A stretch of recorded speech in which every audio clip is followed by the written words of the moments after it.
This is the Iluminance rendering exercise. So I started by opening up the Autobahn Classroom Daylighting Revit file, and I'm going to familiarize myself with the 3D views. So I'm just going to move this out of the way.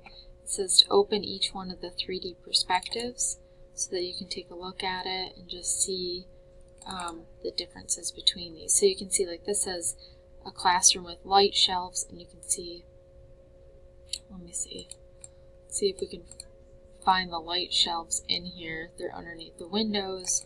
Then we have a classroom with skylights. This is just a baseline perspective, so you can see here there's light fixtures, there's clear story windows, and then a whole wall of windows back here.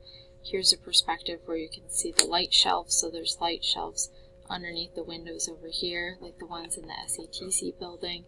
And then we have skylights, so there's a big skylight in the ceiling right here as well. So now that we've taken a look at that, it wants us to go to the View tab and render some of the views in the cloud.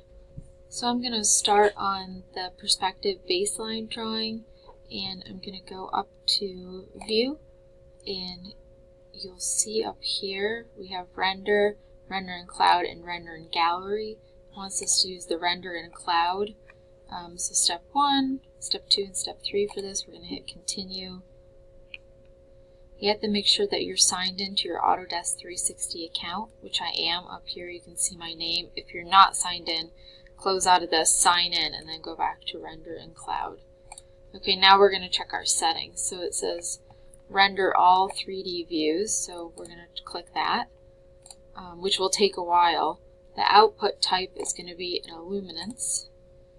Image size is large, and by doing this, it's really going to make these renderings take quite a bit of time, so you're going to have time to wait.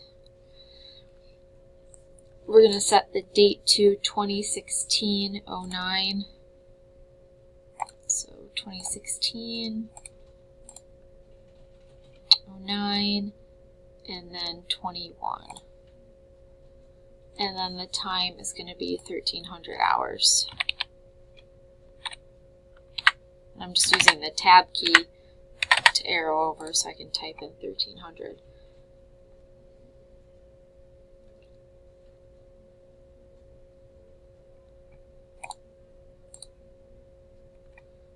Okay, from the sky model it says to roll down to the overcast sky. So click in the sky model tab right here, and we're going to select the CIE overcast sky, and the DNI is going to be 746. This is just talking about like the amount of light. 90. And then from the legend right here, we want to set the values to units that we're comfortable with. So we're going to leave it as foot candles, and then we're going to select automatic and logarithmic, and then we're going to click render. And this will take quite a while, so I will pause the video.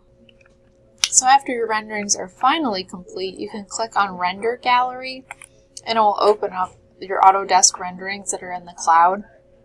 Again, make sure that you were signed into 360 before you rendered. So now I can see each one of these images, and I can see the foot candles in each one of these spaces. And you can share this project with me. You could take screen captures of it. You could download JPEGs of it, however you want to do it, but these are all the completed renderings of the classroom. So you can kind of tell, like, here's a classroom without any light shelves. So when we have things like this red, that's bad. It means it's hot. So when we have the light shelf, you can see that there's not so much red in the space. It's bouncing it up actually to the ceiling. So it's like not as hot in that space, but there are some cooler zones in this space. And then you can see with the skylight actually that it's even better for providing some indirect lighting. Or direct lighting, and then this is more indirect lighting back here.